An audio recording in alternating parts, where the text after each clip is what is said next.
In the mid-1990s, nestled within the outskirts of Detroit, two hip-hop powerhouses, the Insane Clown Posse and Eminem, rose from the suburban enclaves of Oak Park in Warren, Michigan. Their claim to the Detroit rap scene birthed a rivalry that would become a chapter in the city's musical folklore. This essay endeavors to unravel the intricate timeline of the Eminem-ICP feud, tracing the dynamics that unfolded before, during, and after their rapid rise to stardom. By 1996, the notorious duo known as the Insane Clown Posse had already carved out their chaotic niche in the realm of Detroit's rap scene. Comprising of Violent J and Shaggy 2 Dope, the duo hailed from Oak Park, Michigan, a stone's throw away from the heartbeat of Detroit. In the midst of a bustling hip-hop landscape, ICP rose to local prominence, establishing themselves as one of Detroit's biggest acts alongside the likes of Kid Rock. The year 1994 marked a pivotal moment with the release of their second studio album, The Ringmaster. Fueled by their distinct blend of horrorcore lyrics and energetic performances, ICP not only sold out larger nightclubs across Detroit, but also earned a gold certification for the Ringmaster album. The momentum continued into 1996, when they dropped their third studio album, The Riddle Box. Seeking a major record label contract, ICP signed with Jive Records' sub-label, Battery Records. However, faced with little interest from Battery Records in promoting the album, ICP took matters into their own hands, independently funding the promotion of the Riddle Box album. It would also be around this time that ICP would get their first radio play.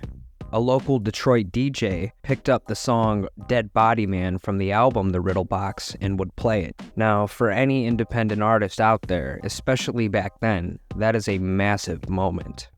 During this time, ICP's influence on the Detroit rap scene was undeniable, setting the stage for their later encounters with rising artists, including an up-and-coming rapper named Eminem.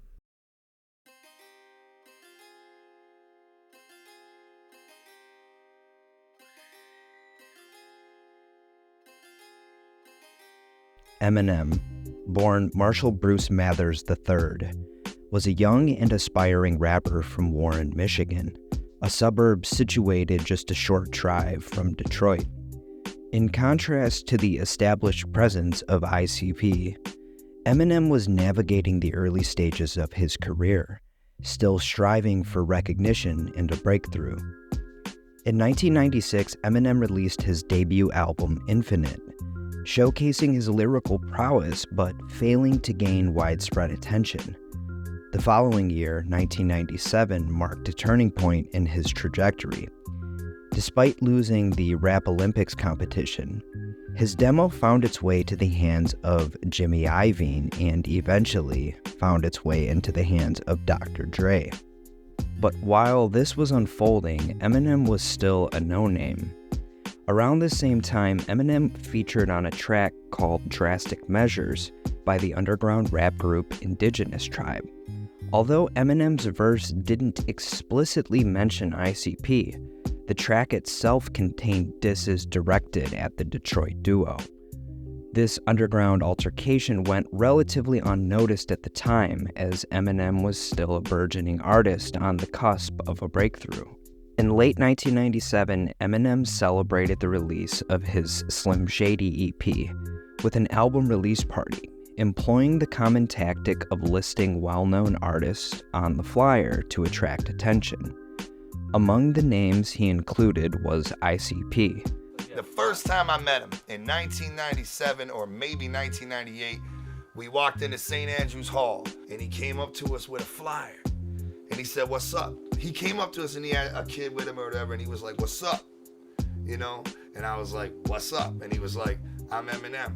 And he gave me a flyer and it said Eminem record release party or some kind of party for his EP or something, you know what I mean? I don't know what it was. And then it said on the flyer, it said, "Special guests in the house, and it said ICP, and then underneath it said maybe, and it said Eshan, maybe. And then I looked at it and I had my name, and I said, how you gonna put ICP on this flyer when, you know what I'm saying, when you don't even know if we're gonna be there, and then put maybe like that. And then he said, well, I'm asking you now, you know what I'm saying, you wanna come show up? And I was like, hell no, man, what the And I was like, man, don't be putting our name on it. And I walked away. In 1998, Eminem released the song Till Hell Freezes Over, which included a reference to ICP, marking one of the earliest instances of him publicly dissing the local icons. The lyrics read, "Fuck ICP, buy my CD." Later in 1999, Eminem further escalated the conflict with the track Get You Mad, where he took a sarcastic jab at ICP, suggesting that dressing like them would attract the attention and potentially lead to a record deal. As Eminem started to gain widespread recognition and mainstream success, the disses directed at ICP inevitably would reach them. In response to Eminem's disses, ICP in the year 2000 would release the song Slim Anus, a parody song of Eminem's My Name Is. This track, featuring Jamie Madrox from Twisted doing an impression of Eminem, showcased the growing animosity between the two camps. The unfolding drama reached a new level when ICP played Slim Anus on Mancow's Morning Madhouse. I believe this was the radio show it was played on, but I cannot confirm this.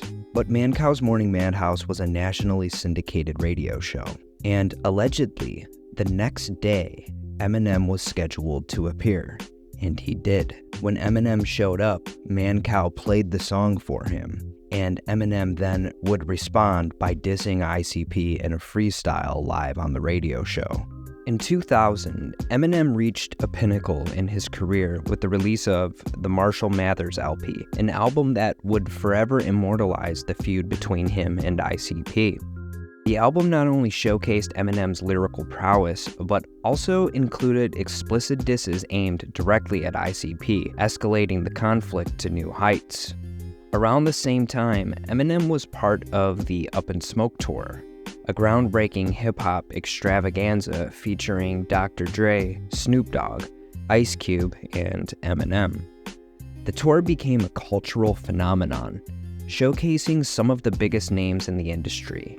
However, behind the scenes, the documentary capturing the tour featured scenes that would further amplify the feud between Eminem and ICP.